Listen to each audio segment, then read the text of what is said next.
Welcome to another cheese tutorial. This time it's Stilton. There's the list of ingredients up there on the screen. And note that the special ingredient for this is Penicillium roqueforti, which puts the blue colour into the cheese. There's the milk there. It's 7.6 litres or 2 gallons. Notice also there's some cream there as well, 500 mils of cream. And that's the double boiler. Now I've added the mould to the cheese. Sometimes you can rehydrate it with a little bit of milk and leave that for 30 minutes, but I prefer to add it directly and stir it in. I have to stir for about 2 minutes.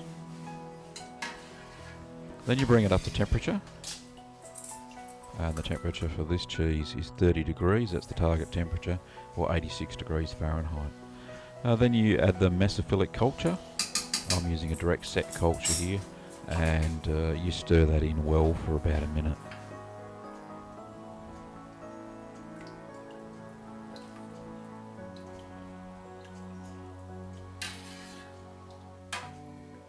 Now once that's stirred in, we leave that for 30 minutes covered. So pop the lid back on.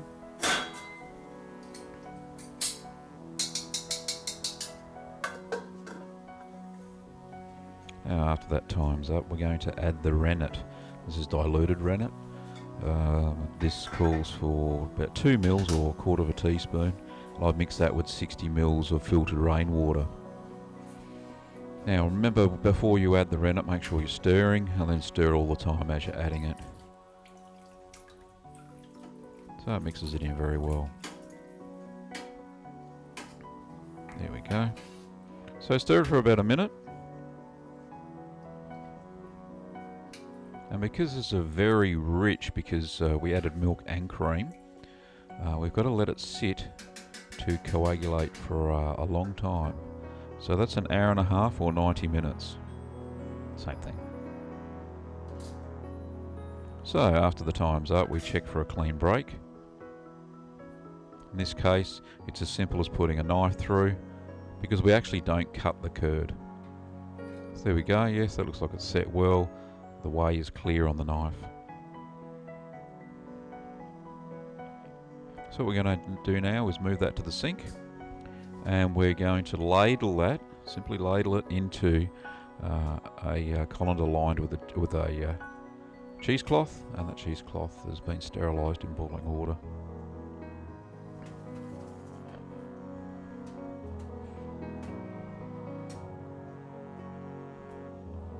Now, because it takes a while to do this, I've actually sped it up. And you can see my lovely hairy hand.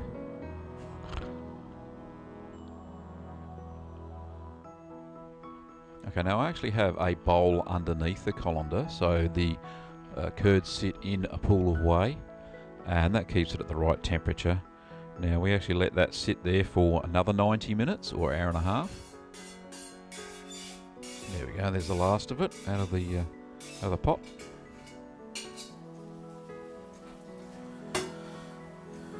So when 90 minutes is finished, we actually wrap it up into a ball, and we let that drip through. And as you can see, it's coming out quite rapidly there. And we'll leave that for 30 minutes. As you can see, it's drained now, 30 minutes is over, and I'll move that over to the sink. Okay, so what we do, we don't actually take it out, we don't mill it, we don't do anything fancy like that just yet. We actually have to do some pressing. Now just ignore the cheese press behind that. That's another cheese, I'm making a kefili there. But this Stilton simply just get wrapped up in the bag, and make sure that it's wrapped up very tight so no curd will actually come out. So this takes a little bit of time.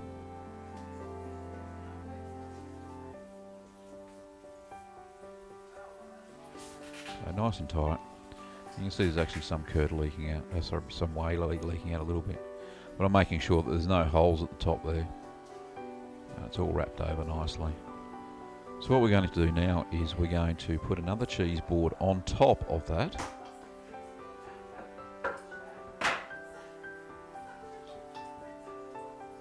I'll move that over because it's on a board with edges that slope off so the whey actually drips off properly. It's a bit of a shuffle. Now these cheese boards were sprayed with vinegar beforehand so that no foreign moulds or cultures infect the cheese. So you don't leave it like that, you actually fill up a 3 litre bottle of water. Sorry, it's a old milk bottle with water, and you simply rest that on top. Now that stays there for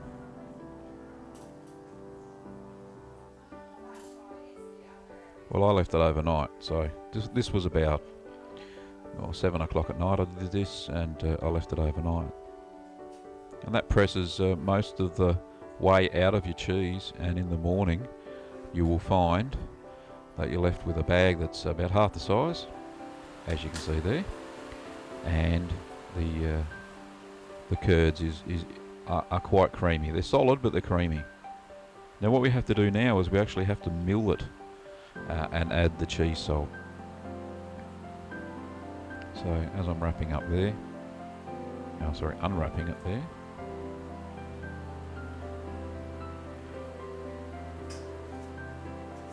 I'll put it into a colander for ease of use. Just put the sides over.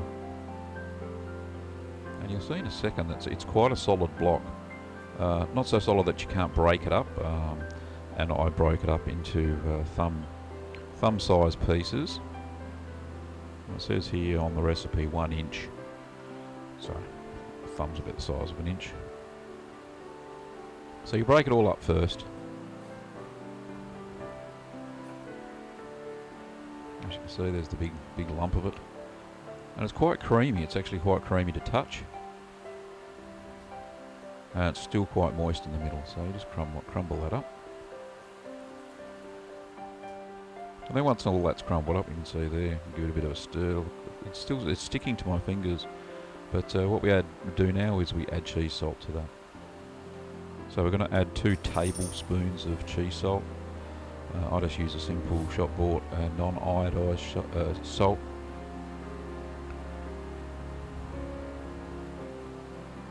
So I measure that out and mix it through, sprinkle all over, and then mill it.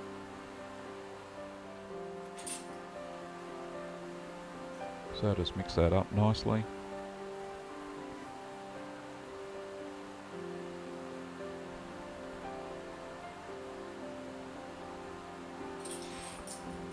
So then add the second one and then do the same.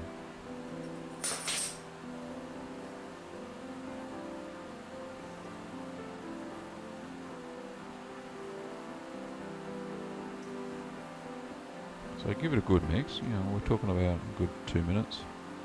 Oops, there's a bit that slipped out, pop that back in. It's all been sterilised there, so there's no hassle. And then once that's done, we then fill up our mould. So I've got a 1 kilo mould there, and I've lined that with a sterilised chucks. So fill that up, and you can press it down as you go along. As I said, it's quite moist and quite creamy. And I've sped it up because it takes a little while to do this.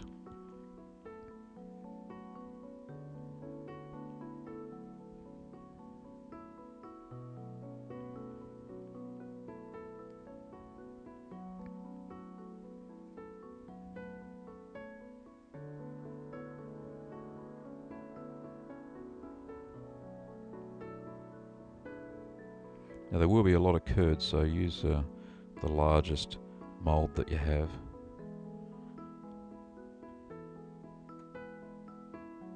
There we go. Lovely. I flattened it down, pressed it down as much as I can. But this cheese you do not need to press, and I'll show you why in a second.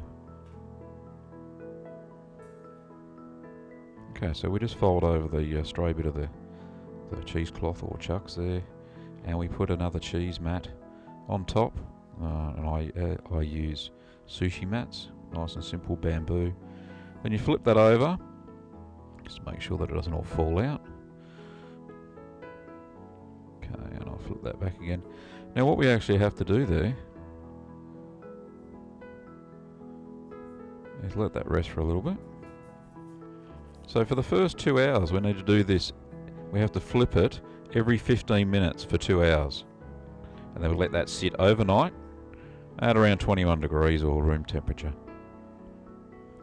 Then, as you can see, it says on the screen, turn the cheese 4 times a day for the next 4 days. It's just making it stay solid within the mould. Now leave it in the mould. So 4 days later, this is what we do.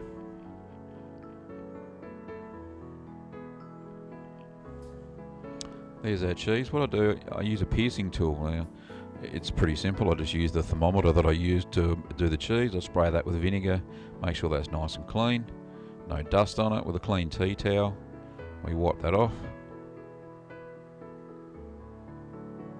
So that's nice and clean now, no foreign moulds on that. Pull it out, you'll find that it's shrunken away from the mould. Comes out very easily.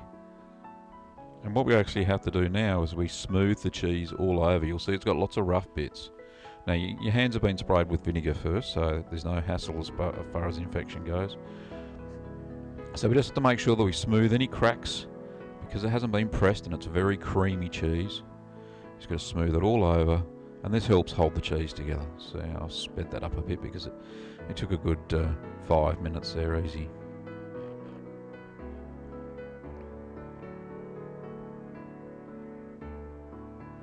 Now this part of the process is very important, because if you don't do it, then your cheese may crack as the mould is growing. Okay, so once that's done, then we get our piercing tool and we stab it all the way to the bottom, and I do about 20 times on the top and 20 times on the bottom. You just flip that over, but be careful. Just make sure that you hold the cheese firmly on the top so you don't make any cracks in the side.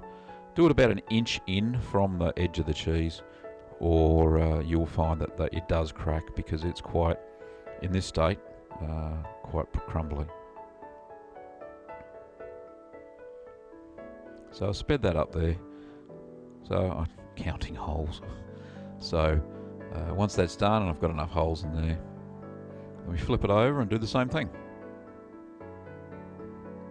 Now these holes actually let the cheese breathe, and the Penicillium Roqueforti actually needs these holes to create the blue lines in the cheese. There we go, we're nearly finished. So the holes introduce oxygen. The mould needs oxygen to breed, and therefore creates the blue bits in your Stilton cheese. So I'll just fix up the edge here a little bit.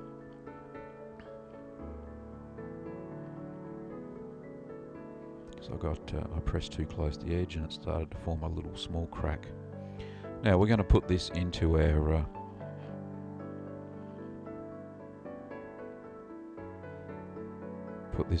box. Now I've lined it with 2 cheese mats, 2 sushi mats, one on top of each other, so if there is any way that drains out still, then there's going to be a little space at the bottom so the cheese actually doesn't sit in the way. So it's done, that's in its box, ready to go into the cheese cave at 13 degrees Celsius. And that'll age for the next 3 weeks. We turn it, for the next week we turn it 3 times a week. And then we clean that off after that, just with a flat knife. And that's it, we age it for 4 months.